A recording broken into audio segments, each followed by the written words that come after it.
Барлықтарыңызға сәлем. Бүгін сіздерге балмұздақ секілді ауызда еритін өте дәмді бананды чизкейктің жасалу жолын көрсетемін.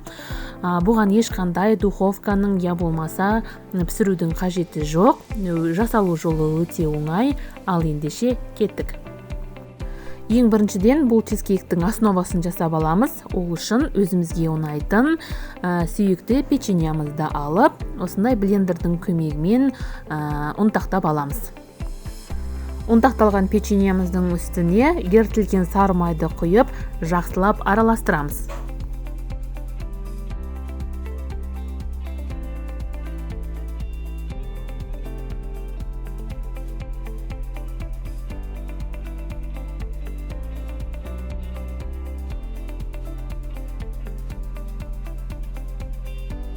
Келесі кезекте өзімізге қажетті формаға пергамент төсеп, үстіне жаңағы печеньеден жасалған основамызды салып, қолымыздың я болмаса стақанның көмегімен жақсылап нығайтамыз.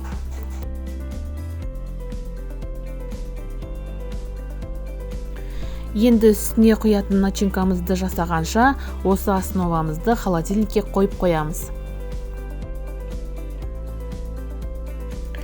Келесі кезекте қайнатылған суық суға агар-агарды қосып, жақсылап қоюланғанша қайнатамыз.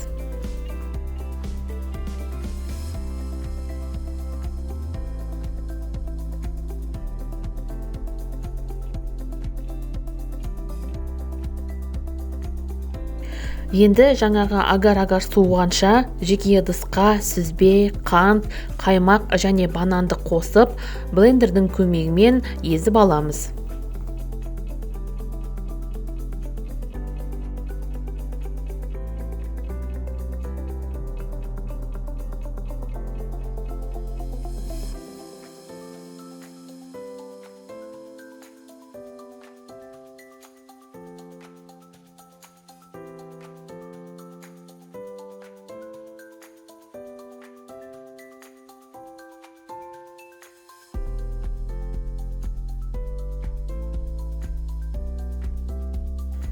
Начинкамызды жақсылап езіп алғаннан кейін үстіне суыған агар-агарды қосып, жақсылап араластырамыз.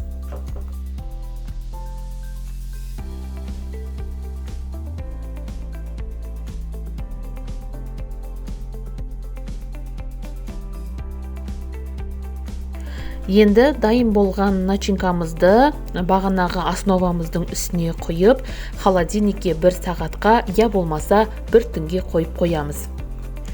Енді дайын болған чизкейкті өзіміздің қалауымызша әсемдейміз. Осындай ауызда еритін өте тәтті бананды чизкейкті жасап көруге кеңес беремін. Келесі жүздескенше.